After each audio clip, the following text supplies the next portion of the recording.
বছরের শেষ তো হয়ে এলো, শেষ মাস চলছে এবং ধীরে ধীরে ঠান্ডার আমেজও আসছে। আপনারা উপভোগ করছেন আশা করছি এই ঠান্ডা।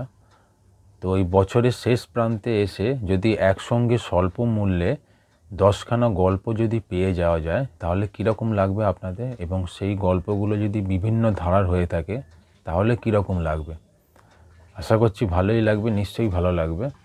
তো এইটাই পাওয়া যাচ্ছে এবারে এই কিশোর ভারতী সংখ্যাটিতে, যেটা ডিসেম্বর মাসে বেরিয়েছে।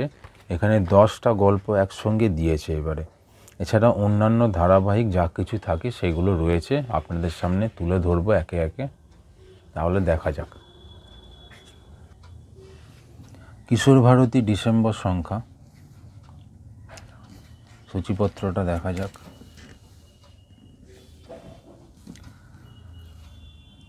দশটা গল্প দেওয়া রয়েছে।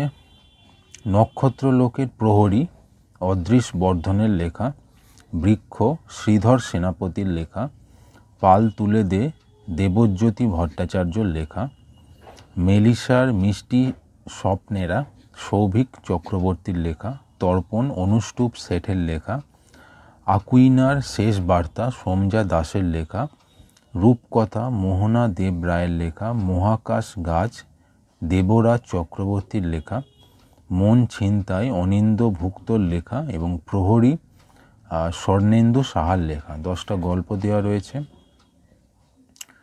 ধারাবাহিক রহস্য ধারাবাহিক যেটি রয়েছে মৃত্যু আসে পায়ে পায়ে সৈকত মুখোপাধ্যায়, এটা চলছে। এছাড়া কমিক্স গ্রাফিক নভেল কমিক্স যেগুলো আছে সেগুলো রয়েছে। অন্যান্য নিয়মিত বিভাগ যা দেওয়া থাকে প্রত্যেকবারে সেগুলোও রয়েছে। পাল তুলে দে দেবজ্যোতি ভট্টাচার্যর লেখা, মেলিসার মিষ্টি স্বপ্নেরা সৌভিক চক্রবর্তীর লেখা, তর্পণ অনুষ্টুপ শেঠের লেখা, নক্ষত্রলোকের প্রহরী অদৃশ বর্ধনের লেখা, বৃক্ষ শ্রীধর সেনাপতির লেখা, প্রহরী স্বর্ণেন্দু সাহার লেখা, আকুইনার শেষ বার্তা সোমজা দাসের লেখা, মহাকাশ গাছ দেবরাজ চক্রবর্তীর লেখা, মন ছিনতাই অনিন্দ্য ভুক্তর লেখা।